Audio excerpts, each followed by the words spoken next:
Let me first commend you for all the great energy in the room today.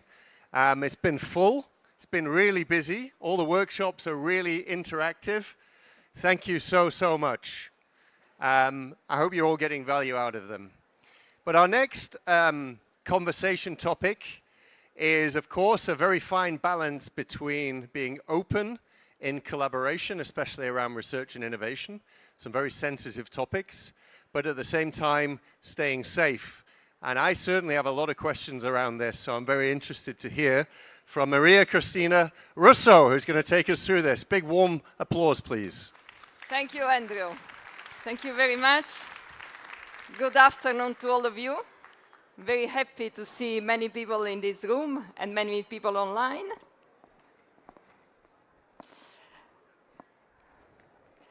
So let me call the other speakers for this session. First of all, I have the pleasure to have here with me in this room my dear colleague and friend, Armin Reiners. Armin, please come in. Armin is the Director General of the German Federal Ministry of Education and Research. I think he deserves an applause. Thanks. Thank you. Thank you, Armin, for being with us. And then we have two great speakers connected online. Let me introduce, first of all, Professor Kurt de Catecalere. Kurt, are you there? Yes, I'm here, Christina. Yes, very nice to have you here. Kurt My is pleasure. the Secretary General of the League of European Research Universities. Kurt, an applause to you, to welcome you. Thank you. Thank you for being here. And then we have another distinguished speaker who is following us from the United States, and she's Dr. Rebecca Kaiser. Rebecca, she's the Chief of Research Security Strategy and the Policy Department in the U.S. National Science Foundation. Rebecca, welcome. Thanks for being here. An applause to you, too. Thank you, Christina. It's always wonderful to work with you. Fantastic, fantastic. So Andrew already spoke about the importance of research security, the importance of finding a balance between the openness of research and the restrictions where it is necessary. You all know that the European Commission has adopted a strategy on European economic security, which is really aims at getting this balance right. And within this context, an important element is research security. We have in the Department for Research and Innovation just prepared a proposal for a Council recommendation on research security, proposal which has been adopted by the European Commission on the 24th of January, and which is now being discussed within the context of the Council of Ministers with all the member states and with the great leadership of the current Belgian presidency of the Council. Now, the aim of this proposal is really to translate in the research field this principle of continuing to have an internationalization, a responsible one, which allows our researchers and research funding organizations to cooperate with those partners around the world in a way which is as open as possible and as close as necessary. I will not go into the details of this proposal, but just what I would like to say is that for us it is very important to have a responsible internationalization and within the core values and principles of international cooperation and full respect of the academic freedom. And we'll hear about academic freedom later on. Now, without further ado, I am very happy to have you as a distinguished guest, and I would like to ask the first question to Kurt. Kurt, with your experience, with all your work, I wanted to ask you how to engage with a sector which is defined by openness and borderless cooperation to ensure safe collaboration on research security, and where could the sector, as well as policymakers, improve? Kurt, you have 3 minutes to reply to the questions, and then both Rebecca and Armin will have 1 minute to add their comments. Kurt, okay. The floor is yours. Okay, thank you very much, Christina. 3 minutes is quite a challenge, I must say.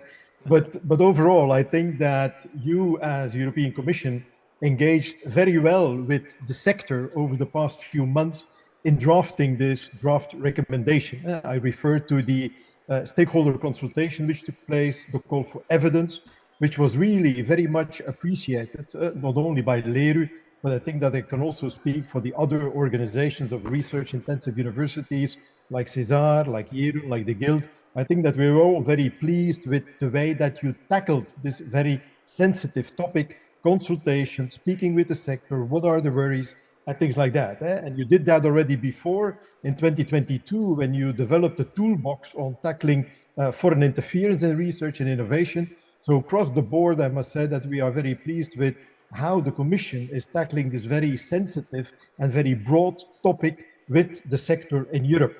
And if I look to the content then of the draft recommendation, I must say that I'm primarily pleased with the 5 core principles which have been put forward, namely academic freedom, self-governance by the sector, policies should be risk-based and proportionate, country agnostic, and finally, avoiding all forms of discrimination and stigmatization. In this way, by using these principles, the Commission clearly has been able, through this recommendation, to put universities at the heart of their own decision-making. And that's really what we want. We want to take initiatives ourselves. We want to avoid, and I already mentioned that to Rebecca, we want to avoid that we are swamped by tons and tons of legislations by all kinds of governments, like we have seen in Australia, like we see in Canada, like we see in the United States. And we are very pleased with this approach. This approach by the Commission also avoids that we as universities, certainly in my group, where we are global actors, that we would be confronted with 27 different schemes on research security in Europe. Obviously, the next step then, nice, would be that also the Commission reaches out to the US, to Canada, to Australia, and links up the EU approach with those non-EU approaches. I'm also very pleased, and I will finish with that, with the support which the Commission suggests that member states and research funders should give to universities and research institutes in Europe in developing the policy. And I'm not going to enumerate what is in the recommendation, in the draft recommendation, but I think that if in the following months and years we can develop together with national authorities and with the research funders the advisory hub, the consultation, the risk appraisal forms and things like that, that would be a great development. Obviously, the bulk of the work will be for the universities and the research institutes. We fully agree that if that is not the case yet, we have to introduce internal risk appraisal and due diligence procedures. We agree that we have to assign responsibility for research security within the organization, that we have to take this into account when we hire new staff, and that we have to protect sensitive knowledge and research facilities in our institution. Let me, one more point, Christina, here to be made, namely that I fully appreciate what the Commission is going to do, namely the setup of this European Center of Expertise on Research Security, which certainly will be an important source of information for universities. And I certainly also look forward to something which is announced in a recital of the recommendation, not in the text itself, but the fact that the Commission would like to come up also, if necessary, with interpretative guidance on applicable EU law. And I must say that certainly from the sector, there's a great demand for that. How to apply legislation on technology transfer, on IP, on open science, on visa requirements, on dual use, on export control. For many universities, these are very new, very broad fields where still guidance, explanation, and interpretative guidance would be welcome. So in a nutshell, I'm sure those 3 minutes are already gone Yes. for a very long time. I think that this is a very comprehensive, timely, and necessary effort from the side of the Commission, which we welcome very much. Thank you. Thank you very much, Kurt. Indeed, you took a bit more time, but thanks for the very, very positive feedback that you gave, and we are really starting very well this discussion. The US was mentioned, and I would like to pass you the floor, Rebecca, for some additional comments. If you want to stick to 1 minute, that would be nice. Sure, I'm happy to.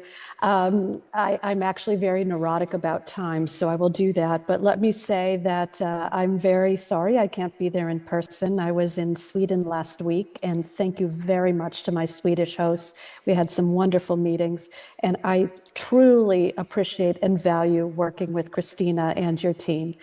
We've been part of the multilateral dialogue on values and principles of international research collaboration, and I think that it synergizes very well with this document. And we look forward to working with you as you implement it and go forward. What Kurt said about stakeholder engagement is extremely important, and it's something that we've been focusing on quite a bit as well. So something in implementation that we would love to do is bring together the US sector, so the Association of American Universities and our other university associations, together with Kurt's association and Cesar and others, so that we can have some enriching, wonderful dialogues as we all tread down the same path, because we share these same values and principles and want to make sure that we maintain academic freedom that is so extremely important while safeguarding this important research. Thank you. Thank you, Rebecca. Last but not least, Armin, we are discussing this proposal with member states. Member states will have to implement it once adopted. Please, would you like to make some comments? Yeah, thank you so much. I feel right at home in this debate, and I think I can align with many things that Kurt and Rebecca shared. One link I would like to make, or one comment directly at the beginning is, I think, Kurt, you mentioned we are confronted with research security, and I can understand that it feels like that from a researcher perspective very often. I think I would also like to share the perspective that from maybe a government policy side, we are confronted with very different times and with actors that we now identify maybe as more bad faith as we have in the past, and research security is more as a tool, as a means to tackle this thing that we are confronted with. Having said that, I think we are very aligned when it comes to academic freedom. That is a core value. That is a core value. And with that academic freedom, I think that's what we also hear a lot when exchanging with the stakeholders. With that freedom comes a responsibility. And we try to encourage and support researchers to take this responsibility and be aware of this responsibility and how to deal with it. I think there's a challenge in maybe not being too naive at times and just have an approach of sharing everything with everybody, maybe even with the very same actors that do not share our sense of academic freedom and freedom of research. And by sharing, maybe we even undermine the freedom of research that we actually want to protect and are using. So awareness raising for us is a very important component that is also mentioned there, and have concrete cases, examples to show researchers how they can be a target of foreign interference, how that can be managed. We have very good experience with that in our ministry. We have done over a lot of awareness raising in the last years. We have done roughly around, just alone on cooperating with China, about 60 orientation events with more than 250 institutions. And what we try to do, and I think what I also hear here today, is maintaining and building also this trust between academia and the policymakers, like we are here in these challenging times, working even closer together and then adjusting behavior as it is necessary. What is important to me is we are working on research security in order to maintain openness and borderless cooperation, not to prevent it. International collaboration is still and will be the cornerstone for excellent research, so that remains. Thank you very much, Armin. We'll get back to academic freedom also later. Now I would like to take the occasion of Rebecca's participation to this event to ask a bit more. What do you think, Rebecca, that Europe can learn from the experience of the US and vice versa? And do you see that there is an alignment or a difference in approaches? So I would like to give you some 2 minutes and a half, because we have a bit ahead of time to reply. And then, of course, I will ask Armin and Kurt to make some comments. Please, Rebecca. Thank you. Well, Kurt and I were talking a bit before this and saying we hope that we hope that Europe and others can benefit from some of the missteps we've made, as well as some of the advances we've made. So when I'm talking about missteps, I'm talking about some of the challenges that we've had overall, I believe, in communication. We started maybe by communicating too much in a security-centric way. There are issues here with research security, but I think the language that we were using perhaps was much more from the security agencies. It didn't resonate very well, I think, with the academic sector. And it was too country specific. Now, I think we have learned through the times that we need to make sure that we provide, as Armin said, specific case studies. What are we talking about? And why should the academic community care? And I believe that when we convey to a researcher that their lifetime work, their ideas can be stolen and taken by someone else and improperly used, then I think that resonates much more than saying good guys and bad guys. So something that I think we can work on together with our European Union counterparts, number one, is sharing information on what we're seeing on these case studies. Of course, we want to respect privacy, so making sure that we depersonalize these, but have specifics. And honestly, I've found that when we provide case studies that are too extreme, like we had a researcher who was receiving millions of dollars and was doing lots of very unsavory things, that's not as compelling because researchers will say, no, that's not me. I would never do that. So we have to do specific case studies to show why they care and what's really in the realm of the possible.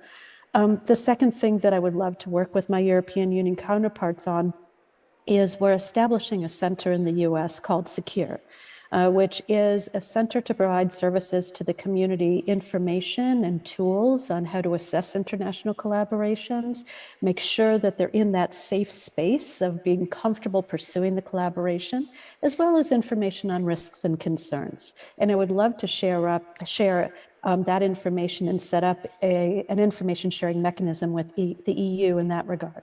And then I'll end on the third one. We're establishing a program called Research on Research Security. And this is to fund projects to better understand what research security is, how to assess risk, how to make sure we maintain academic freedom while securing the sector as we need to in a safe but wise way. And I would love to work with counterparts and collaborate with counterparts on research in this regard. Thank you. Thank you very much, Rebecca. I would like to ask Armin if you want to briefly comment because we are a bit ahead of time. Yeah. Please, Armin. Thanks.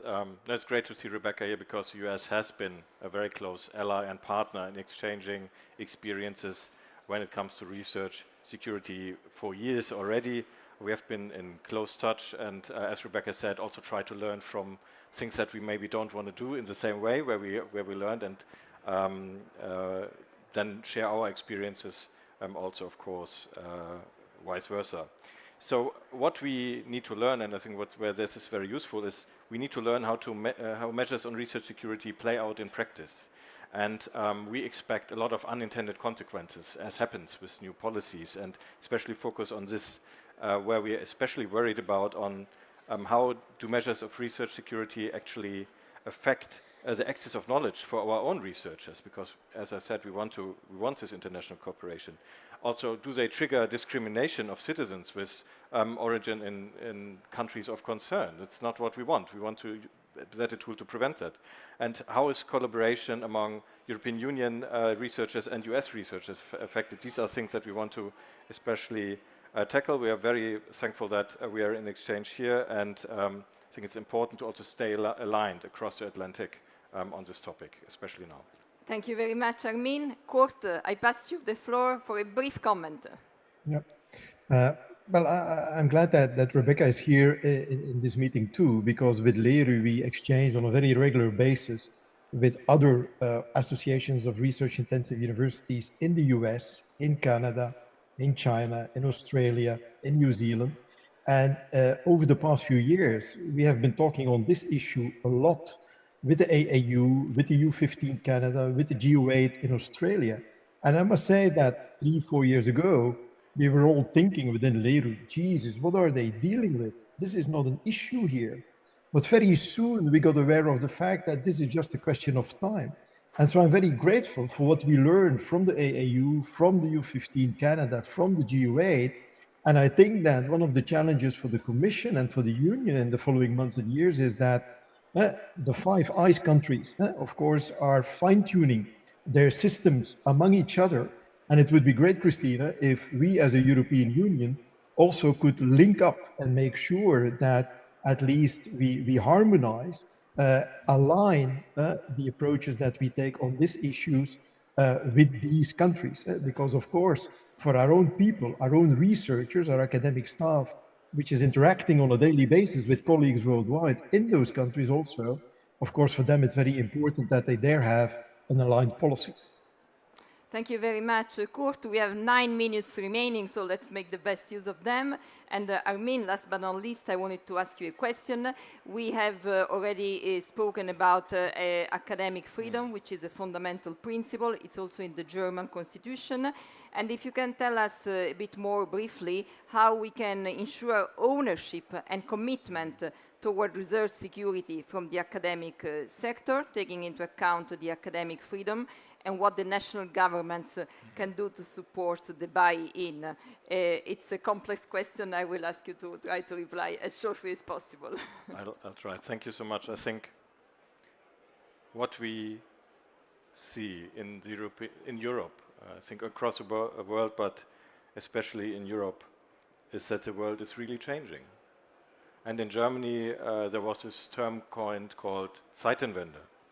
It stands for, also when it comes to research, for profound change in how to deal with research security issues. Multipolarity, hybrid threats, systemic rivalry, these are all things that are way more on the rise than they used to be. And that has also consequences for researchers across Europe and the world, because, and I cannot stress this enough, science and technology has become a hard geopolitical factor that cannot be underestimated. Then freedom is our greatest competitive advantage. That is what our Federal Minister Stark-Watzinger has said on the Munich Security Conference last month. And academic freedom is inscribed, as you said, in the German constitution. It's anchored also in the EU Charter of Fundamental Rights. And it is the expression of a liberal and progressive societies that we want to keep and foster. And we must protect this freedom. Yet we feel that our system is also vulnerable to illegitimate know-how drain and misuse of also civil research, especially partly for military purposes of countries of concern. And we must not be naive, especially in collaboration with these countries. In our view, this requires a more strategic approach. The precious freedom of science and our security policy interests have to be aligned in this.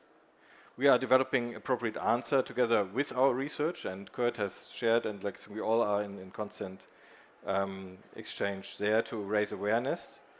And as I've said before, with academic freedom and the power that is also then with the researcher to use this academic freedom, comes a lot of responsibility. So these are the two sides of the same coin that we see here, and I think that we have to discuss also more. We think that researchers need to be more critical in the evaluation of the risks that are faced there and balance with the benefits of international collaboration.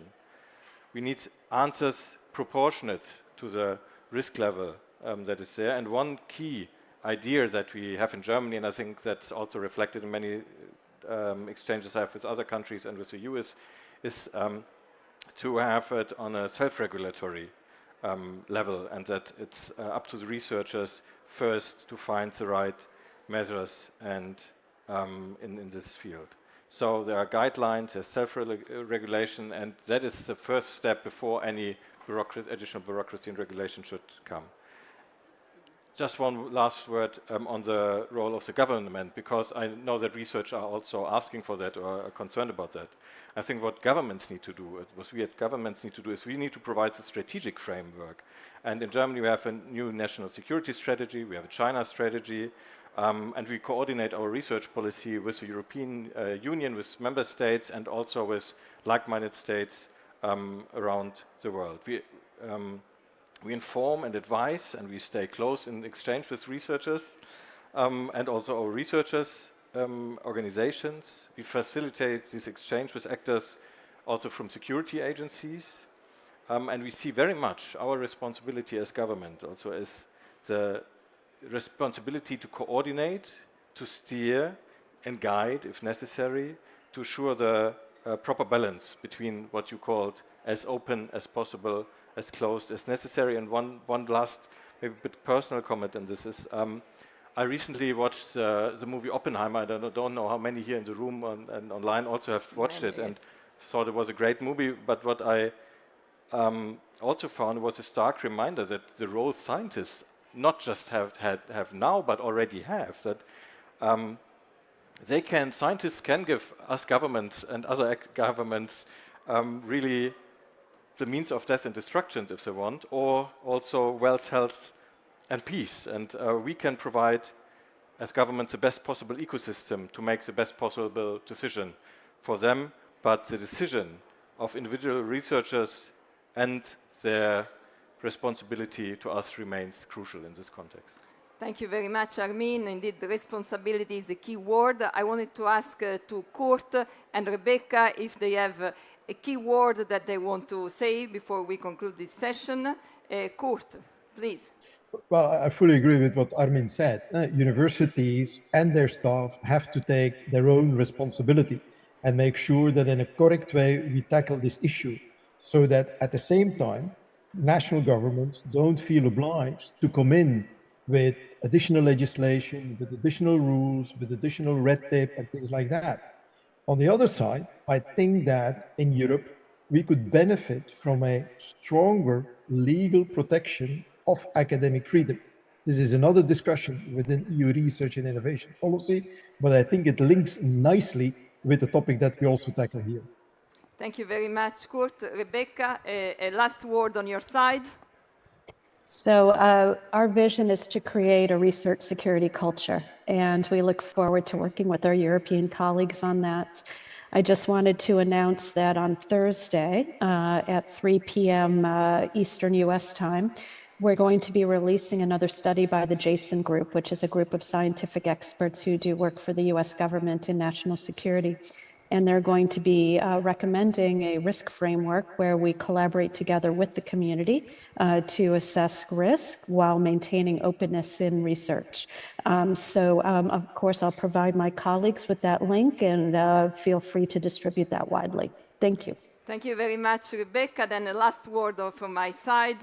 I think the debate that we had shows the importance of research security and the importance of working together in order to make it happen. We in the European Commission, we are very committed, and we will continue to work with our member states, with our stakeholders, and with our international partners, last but not least in the framework of the G7. And by the way, research security is going to be an important item of the G7 Ministerial on Research and Innovation, which will take place in July.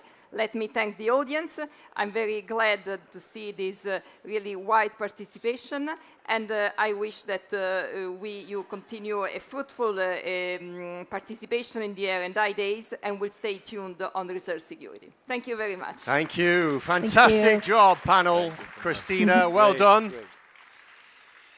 Just a quick plug for in the plenary session here at 6:30, we have AI for scientific discovery, how that's being used. And I've been told that any seat which is left unfilled will be filled by robots, so please make sure we muscle them out, okay? 6:30, AI for scientific discovery. Thank you.